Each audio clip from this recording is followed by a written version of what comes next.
warahmatullahi wabarakatuh. Perkenalkan, nama saya Dinda Ramadanti dengan NIM 28921500058 dari Prodi Manajemen Universitas Panjasakti. Pada video ini saya akan menjelaskan materi video tentang soal yang sudah diberikan oleh Pak Sudi untuk memenuhi ujian akhir semester mata kuliah Perekonomian Indonesia.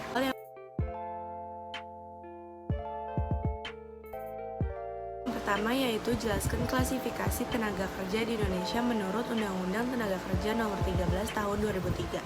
Nomor 2 ada jelaskan bagaimana cara untuk mengatasi kemiskinan di Indonesia. Nomor 3 ada bagaimana cara mengatasi kenaikan harga saham bahan pokok di Indonesia termasuk di seluruh wilayah. Yang pertama yaitu klasifikasi tenaga kerja di Indonesia. Klasifikasi tenaga kerja dibagi menjadi 3. Yang pertama ada berdasarkan pendudukannya.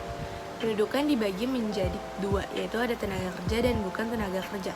Tenaga kerja adalah seluruh jumlah penduduk yang dianggap dapat bekerja dan sanggup bekerja jika tidak ada permintaan kerja.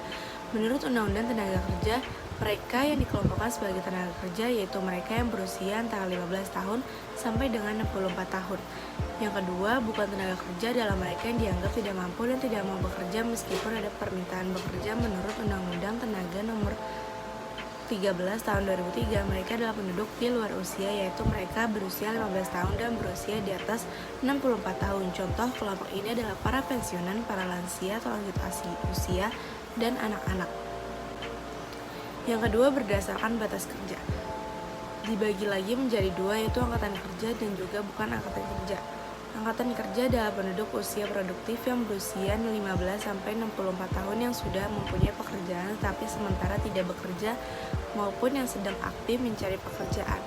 Yang kedua, bukan angkatan kerja adalah mereka yang berumur 10 tahun ke atas yang kegiatannya hanya bersekolah, mengurus rumah tangga dan sebagainya. Contoh kelompok ini adalah anak sekolah dan mahasiswa, para ibu rumah tangga dan orang cacat, para pengangguran sukarela. Yang ketiga ada berdasarkan kualitasnya, yaitu terbagi menjadi 3.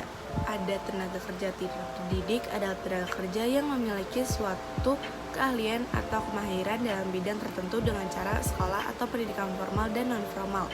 Contohnya pengacara, dokter, guru, dan lain-lain. Yang kedua, tenaga kerja terlatih adalah tenaga kerja yang memiliki keahlian dalam bidang tertentu dengan melalui pengalaman kerja. Tenaga kerja terampilan ini dibutuhkan latihan secara berulang-ulang sehingga mampu menguasai pekerjaan tersebut. Contohnya apoteker, ahli bedah, mekanik, dan lain-lain. Yang ketiga ada tenaga kerja tidak terdidik dan tidak terlatih adalah tenaga kerja kasar yang hanya mengandalkan tenaga saja. Contohnya kuli, buruh angkutan, pembantu rumah tangga, dan lain sebagainya. Yang kedua yaitu cara untuk mengatasi kemiskinan di Indonesia. Untuk mewujudkan perlu upaya seperti yang pertama, memfokuskan investasi di bidang pengembangan sumber daya manusia khususnya pendidikan dasar. Yang kedua, menyusun kebijakan yang mengarah pada stabilitas ekonomi dengan menunjukkan bahwa pertumbuhan ekonomi dapat tercapai dan hasilnya bisa terdistribusikan pada seluruh lapisan masyarakat secara adil. Yang ketiga, menciptakan lingkungan kompetisi yang fair bagi usaha kecil dengan jalan merombak struktur ekonomi yang monopolistik dan arti persaingan. Yang keempat, meningkatkan akses kelompok ekonomi kecil terhadap berbagai sumber daya ekonomi, yaitu terutama modal, tanah, serta informasi dan teknologi.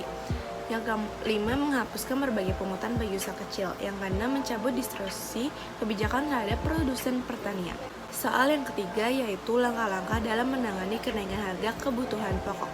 Yang pertama, menyeimbangkan antara pengeluaran dan kebutuhan pokok. Pada saat menjelang lebaran, masyarakat mulai bersiap-siap menyambut dengan berbagai hal yang dilakukan serta menyediakan bahan kebutuhan pokok dengan berbagai olahan matang seperti makanan, minuman, jajanan, dan lain-lain.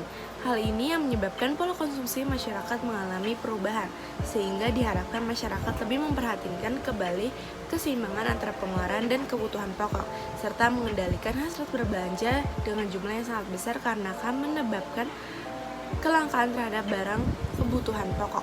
Yang kedua, pengendalian stok kebutuhan pokok.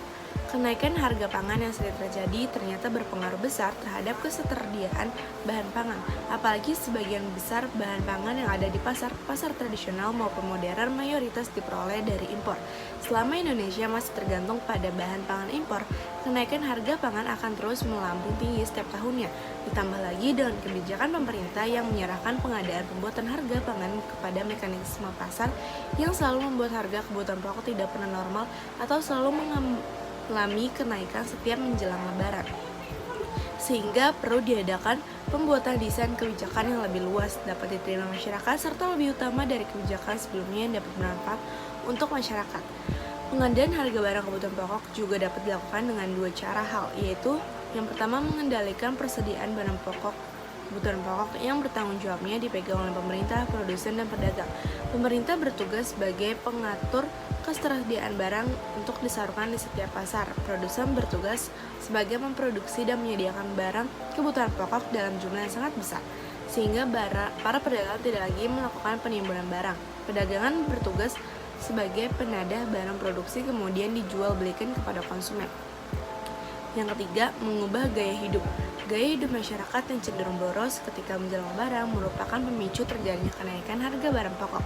Dengan mengubah gaya pokok yang tinggi dan mewah dan mengatur pola konsumsi yang berlebihan dari hari biasanya dapat mengurangi kenaikan harga yang terjadi setiap tahunnya sekali. Karena perlu disadari bahwa ketika masyarakat bisa mengurangi pengeluaran dan mengubah gaya hidupnya terhadap kebutuhan pokok, maka kemungkinan harga kebutuhan pokok akan turun atau stabil sehingga masyarakat akan merasakan kesejahteraan yang hakiki.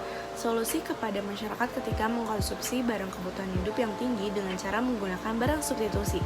Jika konsumen mengganti dengan barang substitusi, maka dapat menurunkan pembelian terhadap kenaikan barang pokok kebutuhan pokok. Yang keempat, mengontrol kebijakan moneter. Penerapan fasilitas diskonto yang mana jumlah peredaran uang diatur melalui penetapan tingkat bunga sentral. Pada saat bank umum mengalami kekurangan uang sehingga harus meminjamkan kepada bank sentral. Solusi agar tidak terjadi kekurangan uang, maka pemerintah menurunkan tingkat suku bunga bank sentral. Dengan menaikkan tingkat suku bunga, maka peredaran uang akan menjadi berkurang. Hal ini akan membuat masyarakat menjadi lebih hemat dan mengkonsumsi sejumlah uang untuk kepentingan sendiri atau kebutuhan selain kebutuhan pokok. Karena apabila kebijakan tersebut tidak diterapkan menjelang Lebaran, maka akan merugikan masyarakat dengan membeli kebutuhan pokok secara berlebihan sehingga akan meningkatkan jumlah uang yang beredar. Baik, itu dulu video yang bisa saya sampaikan dan jelaskan. Mohon maaf apabila ada kekurangan. Semoga video ini dapat bermanfaat bagi kita semua. Wassalamualaikum warahmatullahi wabarakatuh.